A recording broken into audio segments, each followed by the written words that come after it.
আজিৰ এই সভাত মনত পৰিছে প্ৰথম এইখন বিদ্যালয়ত সোমোৱাৰ দিনত।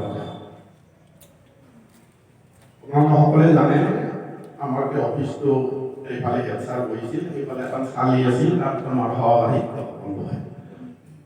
মই চিনাকি হৈতে আমাৰ কলিতা ছাৰৰ কলিতাদেৱৰ লগত একেলগে সিদিনা স্কুললৈ আহিছিলোঁ। আহি অফিচত সোমাইছোঁ। অফিচত সোমাই চিনাকি কোনো নাই, মানে অলপ অস্বস্তি ইতস্ততা বোধ কৰি আছোঁ। ঠিক তেনেকুৱা সময়তে এই খিৰিকীখনৰে এক ছাৰে মই চাই গৈছিল, এই শৰ্মা তোমাৰ তাত কাম নাই, মানে সেই মাত আহাৰ কাৰণে মই বহুত সাহস পাই গ'লোঁ। মোক বহুত ভাল লাগিল। তাৰপিছত তাত বহিলোঁ, বাকী মানুহখিনিৰ লগত চিনাকি হ'লোঁ। ঠাইখিনি অলপ ঠেক আছিল।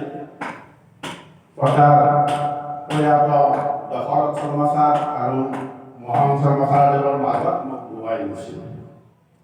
আৰু সেই সময়ৰ অভিজ্ঞতাটো হ'ল লেজাৰত যেতিয়া চাহ দিয়ে, মানে দুয়োজন ছাৰে ভাগৰ পৰা মোক আৰু মানে অলপ এক্সট্ৰা কৰি খাবলৈ।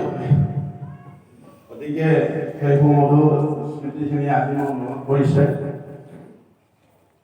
এতিয়া আমি এই প্ৰাক্তন সমাৰোহ ছাত্ৰ ছাত্ৰী সমাৰোহৰ বিষয়ে মই অলপমান কৈছোঁ। প্ৰথম অভিজ্ঞতা হৈছিল মোৰ এই সম্পৰ্কে যোৱা গুণোৎসৱটো। বিভাগৰ জনে আহি সুধিছিল, আপোনালোকৰ ইয়াত প্ৰাক্তন ছাত্ৰ সন্মিলন আছেনে?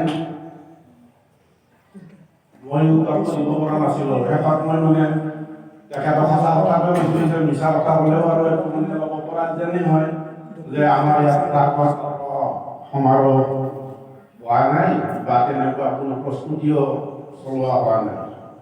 তেতিয়া তেখেতে কৈছিল, এইবাৰ যি হ'ল হ'ল, আপুনি ইয়াৰ পিছত এই কামটো কৰিব।